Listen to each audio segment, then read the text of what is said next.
케이건이라고 하는 예일대 교수님이 계신데 이분이 쓴 책 중에 전쟁의 기원이라고 하는 책이 있습니다.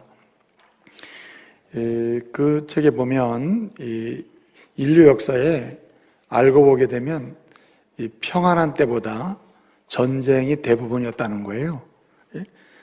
계산을 해보면 사실은 몇 년을 빼놓고는 대부분 다 전쟁의 역사라는 겁니다. 이 세계 역사가.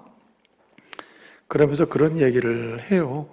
왜 이렇게 세계 역사 속에는 지금도 마찬가지지만 이렇게 싸움이 계속 일어나고 전쟁이 계속되는가?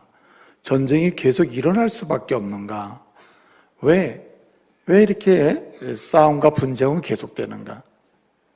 아니, 가깝게는 개인적 차원뿐만 아니라 민족적 차원, 국가와 국가 사이에 이와 같이 전쟁이 계속되는 이유, 동기, 그 모티브가 도대체 뭐냐, 이런 부분에 대해서 관심을 갖고 이제 연구를 하고 또 글을 썼습니다.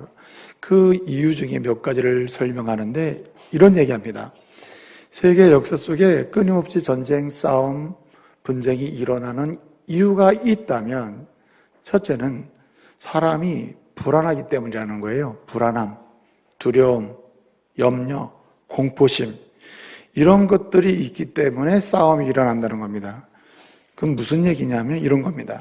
사람이 불안하고 두렵고 공포심이 있으면 이것을 해소하고자 하는 갈망이 있다는 거예요. 그래서 이런 두려움과 염려, 공포심, 그러한 것을 해소하려고 하는 가운데 뭐가 일어나냐면 싸움이 일어나는 겁니다. 내 두려움을 없애고자 하니까 두렵게 느껴지는 어떤 것을 해소해야 되는데 그것이 곧 싸움의 요인이 된다는 거죠. 그래서 사람은 저마다 불안할 때 뭔가 언어가 거칠고 정서적 표현이 상대를 자극하는 그런 언어의 표현으로 나타나기 때문에 그냥 지극히 개인적으로도 그냥 싸움이 일어난다는 거예요. 여러분, 정말 평안할 때 제대로 싸운 적 있습니까? 예? 정말 평안하다, 즐겁다, 너무너무 좋다. 정말 제대로 싸웁니까? 안 싸우죠. 염려가 있고 두려움이 있고 공포가 있고. 그러면 어때요? 오늘따라 왜 우리 아내와 남편 서로 그러잖아요. 왜 이렇게 신경질적이야? 그 말은 뭡니까? 뭔가 안 좋은 게 있나? 그건 뭡니까? 불안하다는 것이고 염려가 있다는 말이고 조금 더 확장을 해보면 두려운 게 있다는 말이죠. 그러니까 전쟁이 일어난다는 겁니다. 그냥 작은 전쟁이든 큰 싸움이든 싸움이 그런 요인에 관계가 됐다. 이게 한마디로 얘기하면 어떤 내적인 마음의 문제이고 한마디로 심리적 문제라는 거죠. 그래서 내적인 동기, 심리적 동기가 곧 전쟁의 원인이 된다. 뭐 이런 얘기고요. 또 한 가지는 이런 얘기합니다. 케이건이 말을 하기를 왜 전쟁이 이렇게 싸움이 개인적이든 집단적이든 국가 간에 이렇게 민족 간에 일어나느냐, 세계 속에 계속 일어나냐. 그 이유 중에 하나가 바로 기득권, 이 한마디로 이익, 뭔가 소유, 얻기 위하여 싸움이 일어난다는 말입니다. 여러분 생각해 보세요. 내가 남편으로서 아내에게 이유 없고 조건을 다 주려고 했는데 안 받아서 싸운 적 있습니까? 오히려 왜 안 해주냐, 왜 이렇게 안 주냐 때문에 싸우는 거 아니에요? 그렇죠? 그래서 케이건은 말하는 거예요. 이렇게 얻으려고 하고 소유하려고 하고 가지려고 하고 자기 이익을 최상으로 추구하다 보니까 싸움이 있을 수밖에 없다는 거죠. 요즘은 해양전쟁이라 그러잖아요.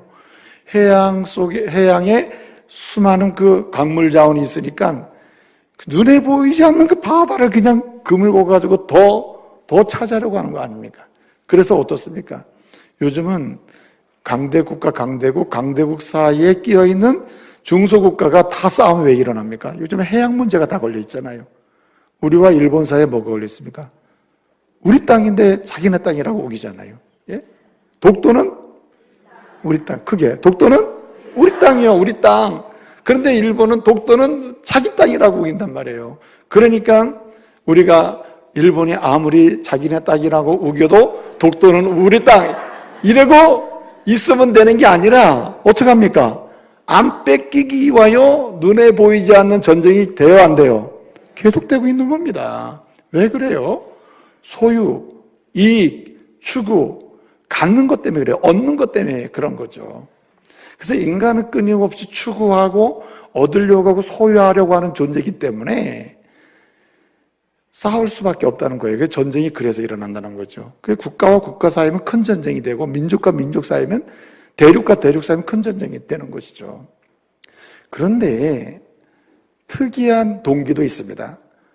굉장히 스페셜한 어떤 모티베이션이 있는데 그건 뭐냐면 이런 거예요. 가지려고 하는 것도 아니요. 예? 불안한 것도 아니요. 그러면 뭐 때문에 싸우느냐? 이 세 번째 이유가 있는데 그게 뭐냐면 명분 때문에 싸우는 거예요. 명분. 한마디로 쉽게 말하면 가치 때문에 싸운다. 왜 이전에 1950년 6.25 전쟁이 났을 때 전혀 아프리카나 남미나 북미나 예컨대 무슨 저 아시아 동남아시아 국가들이 왜 대한민국에 가서 전쟁을 합니까? 그것도 죽어가면서. 얻기 위하여? 그건 아니잖아요. 두려워서? 아니, 아프리카 사람이 우리나라가 어떻게 되면 뭐 이렇게 두렵겠습니까? 아니죠. 그들이 왜 왔습니까? 명분 때문에 그래요. 명분. 가치 때문에 그런다 이거죠. 자유를 지키기 위하여. 멋있지 않습니까? 평화를 지키기 위하여. 정의를 지키기 위하여. 이럴 때는 아멘 하시는 게 좋아요. 이건 성경적 가치이기 때문에. 성경은 말합니다. 자유를 지켜라, 평화를 지켜라, 사랑을 지켜라, 정의를 지켜라. 예? 지키라고 하잖아요. 그래서 이러한 가치, 명분 이런 걸 지키기 위해서 전쟁을 일으킨다는 겁니다. 그래서 이런 말도 생기는 거예요. 본래 전쟁은 일상적으로는 얻기 위하여, 뺏기 위하여, 소유하기 위해서 싸우는데 가끔씩 여러분 배짱 부릴 때 있죠. 내가 손해보더라도 가만히 있지 않을 거야.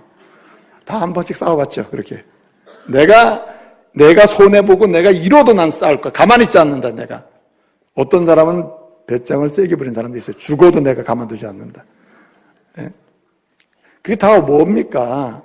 명분 때문에 그러는데 세상의 대부분의 전쟁은 사실 우리 신앙적 관점에서 보게 되면 명분 때문에 가치, 자유, 정의, 평화, 샬롬 이런 것 때문에 전쟁을 일으키지만 상당 부분은 명분은 그렇다는데 사실은 내면적으로는 소유, 이익, 불안함, 두려움 극복 이런 것들이 전제된 게 더 많을 수 있죠.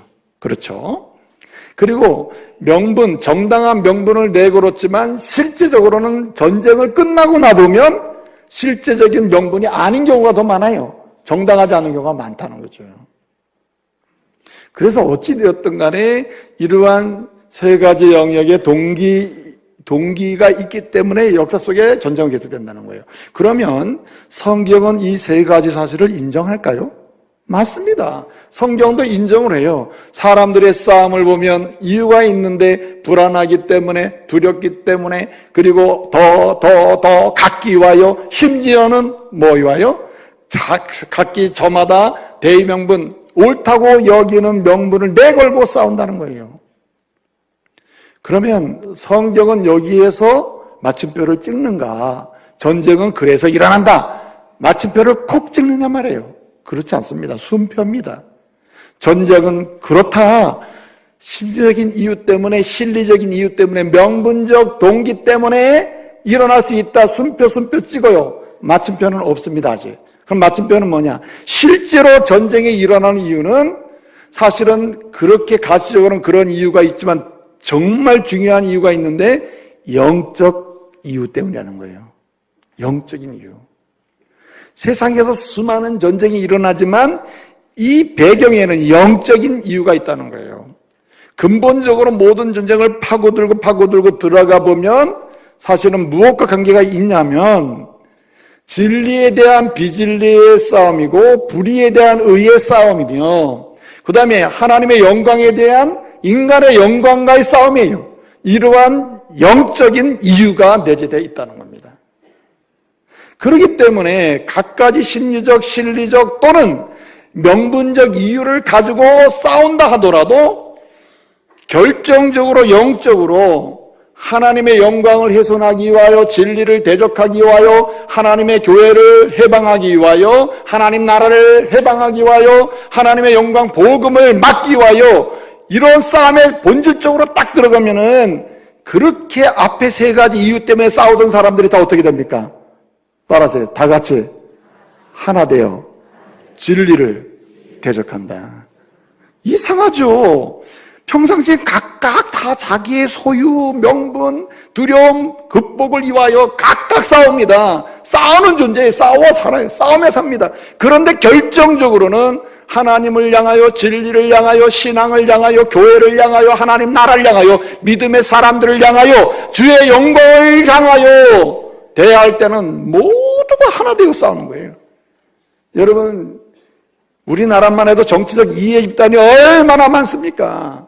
시민단체 얼마나 많아요. 그런데 놀라운 현상, 진리의 말씀에 대해서, 하나님의 공동체에 대해서, 주님의 영광에 대해서, 오직 구원은 예수밖에 없다고 하는 정말 유일한 진리에 대해서 하나님의 교회와 성도가 그것을 믿고 그것을 주장하는 그 현장에 대해서는 한결같이 하나 되어, 기독교는 배타적이야, 기독교는 자기만 알아, 저 자기들끼리 놀아, 이러고 그냥 싸운다는 거예요. 싸워요. 이게 놀랍다는 거죠. 성경은 그래서 세상 속에 존재하는 모든 전쟁은 일상적으로 케이건이 논한 대로 세 가지 이유 때문에 진행되는 것 맞다. 그러나 근원적으로 보게 되면 영적 싸움이라는 겁니다. 그렇기 때문에 하나님의 사람들은 가시적으로는, 심리적으로, 예컨대 또는 명분적으로, 실리적인 이유 때문에 일어난 싸움에서도 이겨야 되는데, 근본적으로 그 전쟁을 모든 세상 속의 인생 중의 싸움에서 이기는 성도가 되려면은 영적인 이유를 파악하고 있어야 된다는 거예요. 이건 영적 전쟁이라, 영적 전쟁. 영적 전쟁의 관점에서 이것을 해결하면 심리적인 이유도 극복할 수 있고, 소유에 관한 이유도 극복할 수 있고, 명분적 이유도 온전히 극복하게 될 줄로 믿습니다. 그래서 전쟁에 이기는 사람이 되는 거예요. 오늘 주님은 이 사실을 말씀하고 있어요. 여러분, 오늘 우리 예수님께 바리새인들이 가서 상의를 합니다. 의논을 하고, 오늘 본문의 15절에 상의를 했어요. 여기 상의했다는 말은 심불리온이라는 말이, 심불리온, 상의한다. 상의. 이 말은 결정하고 긴밀하게 논의해서 결론을 낸다는 의미거든요. 그런데 이 심불리온, 상의하고라는 말이 복음서에 딱 7번 나와요. 7번. 상의하고, 요 말. 심불리온이라는 말이 7번 나오는데, 7번 나오는 이 단어가 사용될 때마다 공통적으로 강조하는 것은 예수님을 대적할 때 다 썼습니다. 진리를 대적할 때 썼어요. 상황은 조금씩 다른데 다 한결같이 예수를 죽이려고, 진리를 예방하려고, 복음을 막으려고, 의를 대적하려고 하는 것과 관련해서 다 뭘 썼냐면 상의하고 심불리온을 썼어요. 심불리온.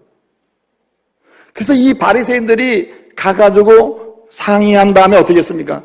바리새인들이 자기의 제자들과 그리고 누구를 보냈다 그랬어요? 예수님께. 헤롯 당원들을 함께 예수님께 보냈다 그랬어요. 16절 보게 되면, 바리새인들이 예수님께 사람을 보내는데 바리새인들, 자기의 제자들을 하고 그리고 헤롯 당원들을 함께 보냈다. 말씀 원문을 보게 되면 마르투스 메타 헤로디온 이렇게 되어 있습니다. 이 메타라는 말은 그냥 with예요. 영어로 하면. 그런데 그냥 단순한 이도가 아니고 오늘 이 순간에는 우리가 하나 되어 한 몸 되어 함께 뭉쳐서 단결해서 일치단결 이런 관점에서의 메타예요. 함께요. 함께. 그러면 헤롯 당원들과 바리새인의 제자들, 이 바리새인들과는 함께 할 수 있는 사람들인가? 아니에요. 이 사람들은 평상시에는 얼굴도 쳐다보지 않는 사람들, 한마디로 얘기하면. 헤롯 당원들은 이스라엘을 친민 통치하고 있던 로마 제국의 친로마 정책을 하는 사람.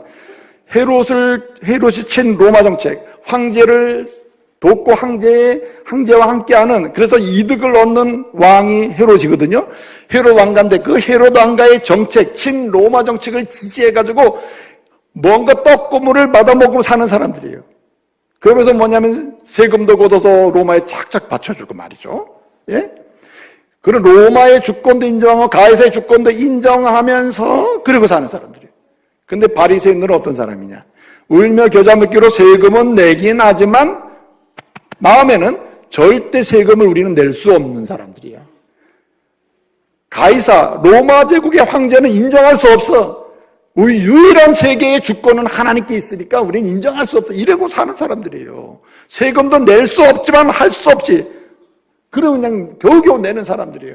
그러니까 이 바리새인들이 볼 때 헤롯 당원들은 매국노 중에 매국노입니다. 어떻게 그 사람들이 같이 할 수 있겠어요? 그런데 놀랍게도 오늘은 메타다, 메타. 예? 마르스, 메타, 헤로디온. 이 사람들이 함께 오늘은 우리 진짜 하나 됐다, 야, 우리 진짜 하나 됐다, 이러고 가는 거예요. 자, 왜 싸우는, 이익을 위하여 싸우고, 심리적으로 싸우고, 명분 가지고 싸우는 이런 싸움의 대상이 되는 사람들이 왜 하나가 됐습니까? 누구를 대적하기 위하여? 예수를 대적하기 위하여, 예수를 죽이려고, 진리를 해방하려고, 하나님 나라를 막으려고, 복음을 막으려고 지금 하고 있다. 의를 깨트리고 불의의 세력을 확장하려고 그러고 있는 거예요. 그래서 심볼레온, 이 단어를 오늘 본문에 쓰고 있는 겁니다. 그러니까 이런 세상에서 오늘 주님의 말씀을 통해서 우리는 알아야 돼요. 이렇게 믿음의 사람들이 하나님의 은혜를 누리면서 하나님 나라를 소망하며 이 시대에 주어진 인생을 의미 있게 복 있게 살아가려고 할 때에 우리의 인생을 깨트리고 넘어지게 하고 파괴하고 은혜로운 가정 흔들어내고 복 있는 교회를 흔들어내고 하나님 말씀을 따라가려고 하는 조국의 현장을 흔들어내는 이러한 역사를 사단의 세력이 계속하고 있다는 거예요. 때로는 파편식으로 각기 뭔가 좀 파티션하게 움직이다가 결정적인 눈에 띄는 사건이 딱 생기면 어떻게 해요? 하나 더 공격한다. 그러니 이러한 시대에 하나님의 사람들은 어떻게 이기는 사람이 될 수 있냐는 거예요. 저와 여러분이 이렇게 영적으로 보게 되면 한결같이 믿음의 사람과 진리와 복음과 교회를 공격하는 세상의 전쟁에 대해서 이기는 성도 되시기를 말씀으로 축복합니다. 이기는 성도가 되어야 합니다. 여러분, 이기는 성도가 되려면 어떻게 됩니까? 우리 오래된 격언 중에 이런 격언이 있습니다. 생각은 행동을 낳고 행동은 습관을 결정하고 습관은 하나의 인격, 성격을, 퍼스널리티를 결정한단 말이에요. 그 성격을 결정하고 성격은 뭘 결정한다 그래요? 따라서 운명을 결정한다는 이런 격언이 있습니다. 결론적인 얘기하면 시작과 끝을 얘기하면 뭐예요? 생각이 뭘 결정해요? 운명을 결정한다. 맞는 얘기예요. 예? 당신의 생각이 당신의 운명을 결정하는 겁니다. 생각이 운명과 무관하지가 않아요. 잠언 23장 7절 말씀에 보면 이런 말씀이 있습니다. 사람이 그 마음의 생각이 어떠하면 위인이 그러한즉 했습니다. 한번 따라해 보세요. 사람이 마음의 생각이 어떠하면 위인이 그러한즉. 이 말씀을 어쨌든 들으면 잘 못 알아들을 수 있는데 이 말이 무슨 얘기냐면 사람이 생각하는 대로 그런 인간이 된다는 뜻이에요. 좀 쉽게 이해되죠? 사람이 나중에 이 사람 어떤 인간 될까? 걱정할 필요 없습니다. 그 사람이 오늘 뭐 하는 거? 생각하는 그의 생각이 그의 인생이 되는 거예요. 그 잠언 23장 7절의 말씀입니다. 성경이 인정하는 거예요. 그렇기 때문에 하나님의 사람이 영적인 전쟁 소용돌이 속에서 눈에 보이든 안 보이든 그 비가시적으로 끊임없이 공격해오는 이 세상의 음란한 공격, 정욕적 공격, 가치적 공격, 윤리적 도덕적 공격, 심지어는 신앙적 공격에 대해서 우리가 승리하고 이기는 성도가 되려면 어떻게 해야 됩니까? 이기는 생각을 갖고 살아야 된다고. 이기는 생각. 할렐루야. 그래서 여러분 이기는 사람이 되려면 이기는 생각이 있어야 돼요. 이기는 생각. 여러분 오늘 이 서로 싸우던 사람들이 연합해가지고 진리에 대해서, 진리신 주님에 대해서 공격하기 위해서 지금 왔단 말이에요. 공격하기 위해서. 와서 우리 예수님을 향하여 얘기하잖아요. 예? 공격하려고 지금 와 있잖아요. 근데 여러분 뭐라고 질문합니까? 이렇게 질문해요. 당신의 생각이 어떠한지 우리에게 말해주세요 라고 하고 있습니다. 당신의 생각이 어떠한지 우리에게 말해달라고 얘기한다니까. 17절에 당신의 생각이 우리에게 어떠한지 우리에게 에이페 헤민 우리에게 말해주세요. 티 어찌한지 소이 도케이 당신의 생각이 어찌한지 에이페 우리에게 말해주세요 이러고 있다. 그러면 사람은 생각을 물을 때 두 가지 중에 하나입니다. 내 편인지 아닌지 확인하기 위하여, 두 번째는 아예 내 편이 아니라는 걸 전제하고 뭐 하기 위하여? 공격하기 위하여. 여러분, 주를 모르는 자들이, 주님을 알지 못하는 자들이, 그리고 은혜를 모르는 자들이, 복음을 모르는 자들이, 하나님 말씀을 인정하고 그것을 따르지 않는 자들이 당신의 생각을 물을 때에 당신을 돕고 싶어서 당신을 돕기 위하여 순수하게 당신을 도와주기 위하여라고 하면서 올 사람이 있을 것 같아요? 없습니다. 없는 것처럼 실제로는 순수하게 온 것처럼 보이다 마지막은 결국은 이익을 얻거나 심리적인 문제를 해결하거나 아니면 명분을 가지고 오는 거예요. 그렇기 때문에 우리는 우리의 생각을 묻는 사람들을 향하여 내 생각을 얘기하면 안 돼요. 나는 그렇게 생각한다고 얘기하면 안 된다는 거예요. 나는 그렇게 내 생각을 얘기하면 안 돼. 세상은 우리를 공격하게 끊임없이 우리의 생각을 묻는다. 그럴 때 우리는 이기는 생각을 얘기해야 돼. 이기는 생각. 이기는 생각을 가지고 이기는 생각을 얘기하며 살아야 된다 이 말이죠. 이기는 생각을 말하고 이기는 생각을 주장하고 이기는 생각으로 살면 반드시 이기는 생각의 운명, 삶이 나올 줄로 믿으시기 바랍니다. 결론은 그렇게 나오게 돼 있다는 거예요. 그러면 오늘 본문에서 사람들이 예수님을 공격하기 위해서 물었어요. 당신의 생각이 뭔지 좀 말해달라. 예? 티, 소이, 도케이. 당신의 생각이 뭔지 말해달라고 물었어요. 그럴 때 주님은 이 공격에 대해서 능히 이기셨고 승리하신 줄로 믿습니다. 그러므로 우리는 오늘 주님이 보여주시는 이기는 생각을 나의 생각으로 삼아야 할 줄로 믿습니다. 이기는 생각이 무엇입니까? 첫째는 하나님의 뜻을 따라가는 게 이기는 생각이에요. 할렐루야. 하나님의 말씀을 따라가는 거예요. 내 생각, 내 경험, 내 지식 이거 말고 이거 이전에 내가 경험하진 않았으나 내가 만져보진 않았으나 실물을 본 적도 없으나 하나님의 말씀과 그 뜻을 누구의 생각으로? 나의 생각으로 삼는 거예요. 나의 생각으로. 그럴 때 우리는 세상을 이길 수 있다는 말입니다. 여러분, 우리가 아무리 지혜로워도 굉장히 현명한 생각을 말하더라도 항상 유한한 인간의 한계 속에 생각의 한계가 있어요. 항상 갭이 있고 틈이 있어요. 그래서 사단의 공격은 그 틈으로 들어와서 우리를 넘어뜨리게 되는 것이죠. 그러나 하나님의 말씀과 하나님의 뜻은 완전하기 때문에 비록 이해 안 되고 이해 불가한 부분도 있고 때로는 이해가 조금 된 것도 있고 깨달아진 것도 있을 수 있으나 그럼에도 불구하고 완전하신 하나님의 말씀을 내 생각으로 삼고 나갈 때 어떠한 세상의 질문 앞에서도 우리는 흔들림 없이 가게 될 줄로 믿습니다. 흔들림 없이 가게 되는 거예요. 오늘 본문 16절 하반절을 보게 되면 이런 말씀이 있습니다. 이 사람들이 서로 헤롯 왕과 바리새인 서로 싸워서 함께 할 수 없는 사람들인데 예수님 앞에 예수님을 대적하기 위해서 진리를 대적하기 위해서 함께 나왔잖아요. 나와가지고 입에 발린 칭찬을 해요. 예수님은 당신은 참되시고 16절 하반절 당신은 참되시고 당신은 하나님의 도라는 것은 하나님이 원하시고 소원하시는 행동 양식을 가리켜요. 규칙을 가리켜요. 하나의 액션 코드를 가리키는데 그런 완벽한 하나님의 도를 가리키는데 뭘로 가리킨다 그랬어요? 오늘 16절 하반절은 진리로 가리킨다. 진리로. 예? 진리로 가리킨다. 엔 알레테이아. 진리로 그 길을 정확하게 가르쳐 주시고 그리고 또 뭐라 합니까? 당신은 참말로 정말 사람들이 요 말하고 저 말하고 이 질문을 저 말하고 이 사람 저 사람에 따라서 움직이는 분이 아니다. 꺼리지 않는 분이다. 꺼리지 않는 분. 이 영어의 스웨이라는 단어가 있어요. 스웨이. 이거는 이동하는 건 천천히 움직이는 상태거든요. 사이드 투, from to side to side. 이쪽 사이드에서 이쪽 사이드로 조용하게 쫙 움직여.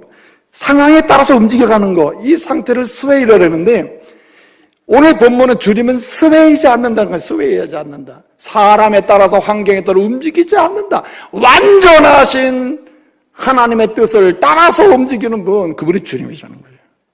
그래서 세상은 변해도 말씀은 변하지 않습니다. 할렐루야. 그래서 사도 바울은 로마 교회 성도들이 이렇게 얘기하는 거예요. 육의 생각은 사망이요, 영의 생각은 평안과 생명이니라. 여러분, 평안이라는 말은 이겼다는 말이에요. 이기지 않고 평안이 어떻게 옵니까? 그리고 여러분, 생명을 보장받는 거는 이긴 자만이 갖는 거 아니에요? 그러면 영의 생각을 하는 자만 이기는 거예요. 이긴 자의 생각에는 영의 생각에는 곧 말씀을 따라가는 생각인 줄로 믿습니다. 그래서 여러분, 사도 바울은 골로새 교회 성도들에게 편지를 쓰면서 이렇게 얘기해요. 골로새 1장, 2장 정말 중요한 얘기했어요. 그리고 3장에 넘어가면서 결정적인 얘기 하나를 해요. 그러므로 뭐 하느냐? 골로새 교회 성도 여러분들은 제발 이기는 생각해라. 무슨 생각이냐? 위의 것을 생각하고 땅의 것을 뭐 하지 말라? 생각하지 말라. 그럼 진다는 거예요. 위의 것 생각하면서 살아라. 위의 것 뭡니까? 주의 말씀이요, 성경 말씀인 줄로 믿습니다. 주님을 생각하면 나는 주님. 그래서 사도 바울은 디모데에게 편지를 씁니다. 디모데에게 편지를 쓰면서 디모데서 2장 7절에 이렇게 이야기해요. 디모데야, 내가 너에게 전한 것을 절대로 잊지 말고 꼭 내가 전한 것을 생각해라. 생각해. 그리고 뒤에 붙여준 말이 있어요. 그리하면 어떻게 되느냐? 주께서 범사에 너에게 따라서 총명을 더하시리라. 여러분, 세상은 끊임없는 질문을 하고 공세를 하고 공격을 하고 미혹합니다.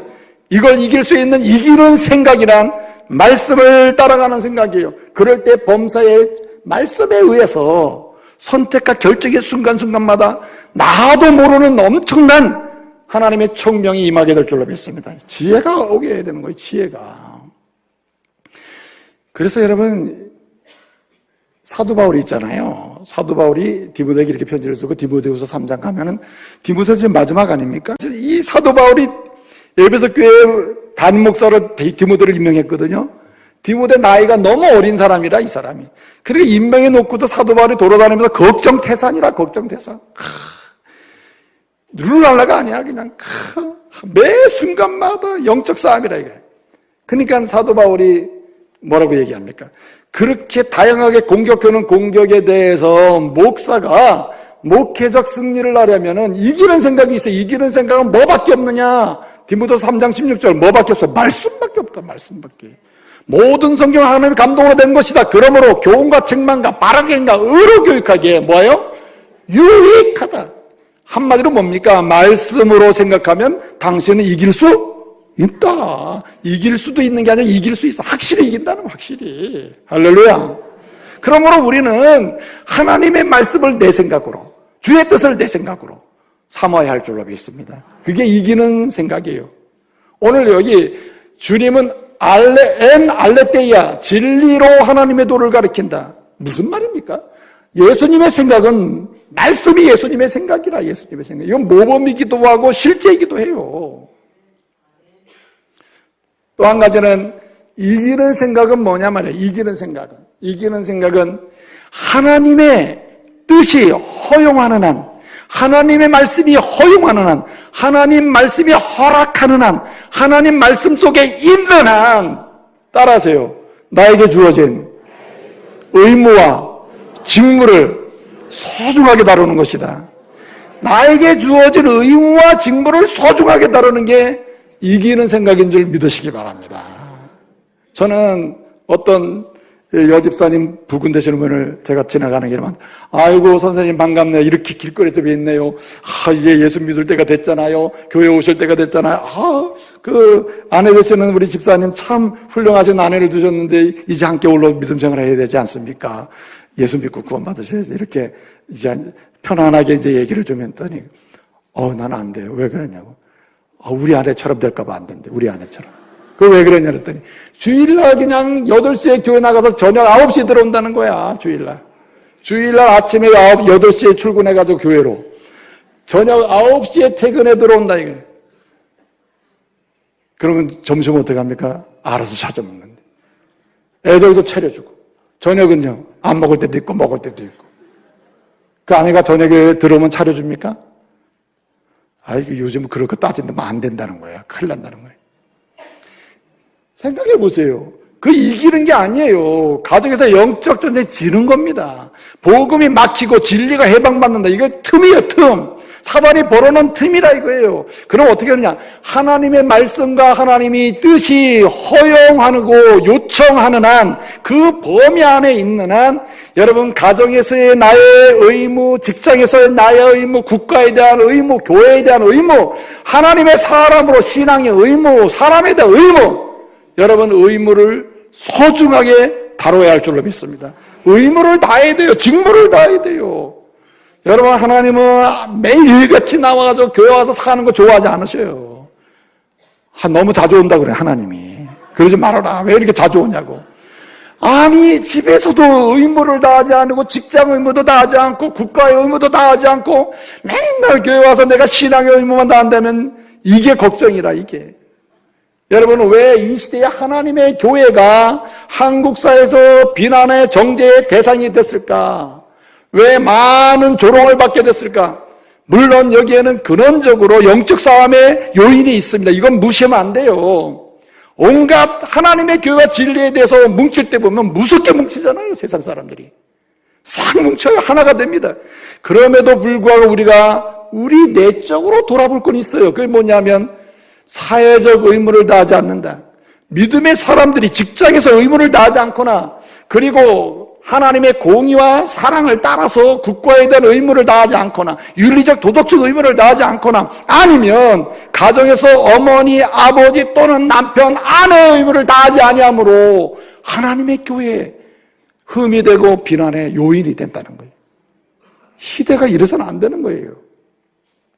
여러분 초대교회로 돌아가 보면 초대교회는 너무나 놀라운 사실. 가정에서는 가정에서, 교회에서는 교회에서, 사회에서 사회에서 가는 곳마다 인정받고 존중받았던 사람. 정말 함께 할 수는 없으나 정말 저 사람들은 특별한 사람이다. 예? 이렇게 인정받았던 사람이 성도들이에요. 성도들. 여러분 이 시대의 그리스도인이 다 무너지고 어려움이 있다 하더라도 오늘 이 말씀을 상고하는 저와 여러분이 한국 사회를 끌어가고 원주 지역사회를 끌어가고 세계를 변혁시켜 나갈 수 있는 축복의 통로 되시기를 말씀으로 축복합니다. 여러분 그리스도인이 살아가는 방식이란 세상에 안주해서도 안 되고 세상이 어떻게 되든 간에 나의 유익만 얻어서도 안 돼요. 이건 복이 아닙니다. 하나님 제일 싫어하시는 거예요. 그럼 뭡니까? 내가 비록 손해를 볼 수는 있겠다. 그러나 하나님이 주신 의무를, 직무를 수행하는 가운데 하나님 나라는 확장되고 주의 영광은 선포되고 그러는 가운데 주의 뜻이 이루어질 수만 있다면 어떻게 해야 됩니까? 주어진 직무를 잘 해야죠. 갑질하지 마세요. 갑질. 여러분 여기 회사 사장님들이 있으면은 갑질하지 마시기 바랍니다. 안 돼요. 그거 안 돼. 여러분 갑질하면 안 돼요. 하나님의 사람은 을질해야죠. 을질. 다 을질하세요. 누군가 갑질하면은 그 갑질 따라가지 마시고 우리는 어떻게 됩니까? 섬김의 종이 돼야 한다는 거죠. 그런데 사실은 이게 우리의 고민입니다. 생각해 보세요.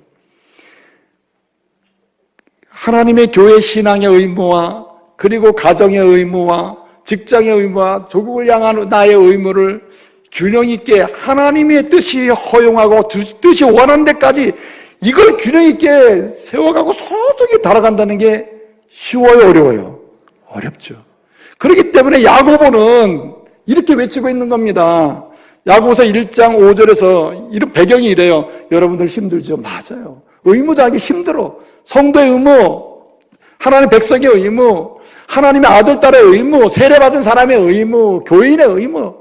그래서 세상 속에서 가정이나 속한 공동체의 의무를 균형 있게 주의 말씀이 허락하는 한 그 범위에서 다 하기가 어렵잖아요. 그래서 뭐라 그래요? 그게 시험이라. 그걸 감당하려고 하니까 세상은 더 공격하거든요. 그러니 어떻게 합니까? 너희가 시험당하고 시련당하고 힘들지. 뭐라고 얘기해요? 1장 5절에 야고보서 너희에게 지혜가 부족하거든 꾸짖지 아니하시고 후히 주신 하나님께 뭐하라? 구하라. 그래서 여러분 이렇게 힘들지만 우리가 하나님의 뜻에 허용하는 제 뜻의 범위 내에서 힘을 내서 우리 의무를 다해 나갈 때에 기도할 수밖에 없는 거예요. 기도해야 사는 거예요. 기도해야.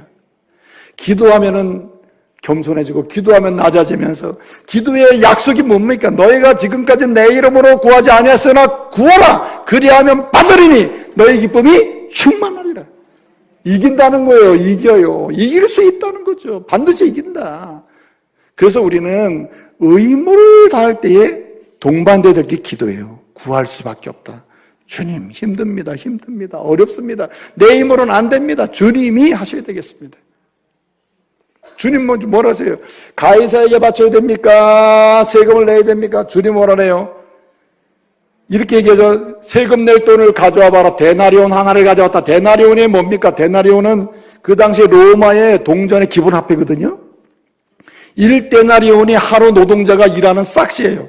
하루 종일 노동자가 일하고 딱 하나 받는 동전 하나 받습니다. 그런데 이 데나리온의 앞에 보면은 거기에 아구스도, 그러니까 로마 황제의 얼굴이 있고 뒷면에는 로마 황제의 엄마였던 리비아라고 하는 여인의 그 종려나무 가지를 들고 아주 신처럼 표현된 그런 부조가 있습니다. 그리고 거기에 뭐라고 써 있냐면은 아구스도, 가이사가 써 있어. 가이사. 그래서 예수님이 가져와 봐라. 여기에 뭐라고 써 있냐? 가이사라고 써 있습니다. 이게 누구 거예요? 가이사의 것입니다. 예수님 뭐라고 얘기합니까? 가이사의 것은 가이사에게, 하나님의 것은 하나님께 드리라. 하나님의 사람은 하나님의 일만 사는 사람이 아니다. 세상 속에서 삶을 살아가는데 내가 일해 누군가가 살고 누군가 일함으로 내가 유익한 삶을 서로 살아가게 되는데 이게 일반 은총이거든요. 이런 일을 누구나 해야 된다는 거예요. 여러분, 우리나라가 지금 굉장히 요동치는 상황이에요. 이 조국의 상황이. 예? 저도 밤잠을 못 자. 이 말을 여러분 믿을지 안 믿을지 모르지만 새벽마다 이게 엎드리잖아요. 우리 조국의 상황이 진짜, 여러분들은 뭐 계속 그냥 뭐 먹고 자고 그러니까 그런 거보다 할지 모르지만 이 조국 상황이 간단한 상황이 아니에요. 예? 그 다음 주에도 제가 이 강원도 기독교 총연합회 회장을 어쩌다 하다가 제가 담당하게 됐습니다. 그 다음 주에 무슨 뭐 오늘 모여가지고 17개 뭐 광역시도 기독교 대표들이 모여가지고 이 조국을 위해서 기도하고 어떻게 좀 하자, 이런 이제 의논이 지금 해서 결정이 돼 있어요. 기도해야 된다는 건 기도해야지. 기도하지 않으면 누가 이 나라를 다스릴 것이며 통치하시겠어요? 여러분, 대통령을 위해 기도해야 하는 이유, 국무위원들을 위해 기도하는 이유, 국회의원을 위해 기도하는 이유, 시장과 시의원들을 위해서 기도해야 하는 이유는 그들이 내가 존중하는 사람이라서가 아니에요. 하나님의 뜻이 이루어져야 할 이유 때문이에요. 할렐루야. 하나님이 다스려야 이 민족이 사는 겁니다. 그렇기 때문에 우리는 조국을 사랑해야 될 의무를 여러 가지로 감당을 해야 되는 거죠. 하나님의 역사적인 변화를 주실 수가 있어요. 제가 지난 사부 때 예배를 드렸는데 청년 한 명이 기도를 하는데 그 청년 대표 기도가 이 조국 땅에 하나님 평화를 주시기를 소원하면서 그 남북 정상회담을 위해서 기도하더라고요. 그래서 내가 청년들 마음이 조국의 평화를 갈망하고 있구나, 이런 걸 제가 느꼈어요. 그거 귀하지 않습니까?